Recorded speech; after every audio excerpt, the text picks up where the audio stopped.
Imagine waking up in a courtroom, accused of a crime you no longer remember committing. Not because of forgetfulness, but because a judge ordered your memory erased. This isn't science fiction anymore, it's the terrifying reality of new legal precedents surrounding neurotechnology. And tonight, we dive into how courts are using memory editing to rewrite criminal history. Neural erasure began as therapy. Clinical trials promised relief from trauma, PTSD, and phobias. But in 2026, those trials crossed into consumer technology. Now, memory editing is marketed as choice, a way to sculpt your past. Yet the legal system is unprepared. Cognitive liberty, the right to control your own mind, is under threat. When society expects you to edit your memories, freedom itself begins to erode. Judges are setting chilling precedents. Memory deletion is now a condition for probation, even reduced sentencing. Imagine being told, erase your past, or lose your future. Critics call it cruel and unusual punishment.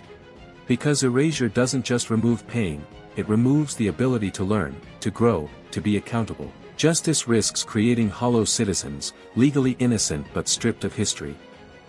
Memory editing shatters the foundation of law, reliable testimony.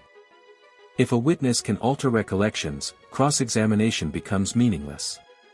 Prosecutors may demand device logs to prove testimony hasn't been tampered with. But even with data, truth becomes unstable. Evidence collapses when memory itself is editable. The courtroom transforms into a theater of uncertainty. Defense attorneys see opportunity. If a defendant no longer remembers committing a crime, are they still culpable? This paradox shakes centuries of jurisprudence. Erasure can absolve guilt, but it also undermines accountability. Justice demands responsibility, yet when memory can be rewritten, innocence and guilt become narratives, not facts. Society faces an urgent choice. Edited memories must be treated as tampered evidence, not authentic testimony. More than that, preserving traumatic memory may need recognition as a fundamental human right. Because trauma, however painful, defines identity. Without it, justice loses meaning. Without it, humanity loses itself. Memory is who we are. Trauma shapes resilience, empathy, accountability. To erase it is to erase part of the human condition. As neural technologies advance, the law must confront a terrifying question: when memory itself is mutable, what remains of justice?